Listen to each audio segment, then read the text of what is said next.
आज उपस्थित बानी भैया रुआ सबके बीच में लेके भोजपुरी लोकगीत। एकदम नया कंपोजिशन गीत बाटे। बस एकर नया म्यूजिक बनवा के बढ़िया ढंग से गायकी कर देतानी तो गाना 100% बच जाए भैया। बहुत बढ़िया मैटर लिखले बानी। तो चलिए देर ना करते हुए मैटर के शुरुआत कर लिया। आखिर ये गीत के कैसे गावे के बा, का एकर धुन बा, का लय बा। लेकिन वीडियो स्टार्ट कर से पहले भैया एगो बात बतावल चाहब।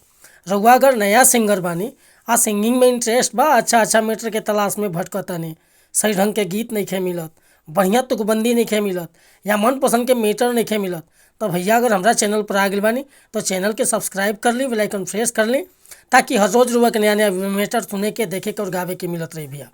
काहे कि हम हर तरह के गीत लिखेनी, sad song, love song, orchestra song, रंगदारी सॉन्ग, कोनो भी प्रकार के रुआ मैटर चाहिए बेहिचक संपर्क कर सकीले। नंबर दे दिले बानी, बिल्कुल उचित चार्ज पर रुआ के फर्स्ट क्लास के गाना मिल जाए। आज के मैटर देखी कैसे गाओ के बाटे।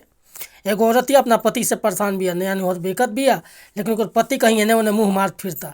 देखी का कहतिया। अरे सोवत के फेरा में पड़ल रहेला, हमारा पमुआना तो जरल रहेला। ए सखी, हाँ सोवत के फेरा में पड़ल रहेला, हमारा पमुआना तो जरल रहेला। आ शादी को के एकरा से पछतानी, जरतावे सखी जोगावल जवानी।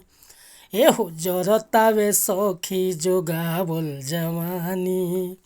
हाँ सोबत के फेरा में पड़ल रहेला, हमारा पमुआना तो जरल रहेला। शादी को के एकरा से पछतानी, जरतावे सखी जोगावल जवानी। तब मुखला लेकर उपस्थित रहिए रुआ सबके बीच में। अगर ये मैटर पसंद बा तो बेहिचक फ़ोन या व्हाट्सअप कर सकीले। बिल्कुल उचित चार्ज पर गाना रुआ के व्हाट्सअप के जरिए मिल जाए भैया। वीडियो पसंद आ ले तो लाइक कमेंट करब, चैनल पर पहली बार हो तो सब्सक्राइब कर ले।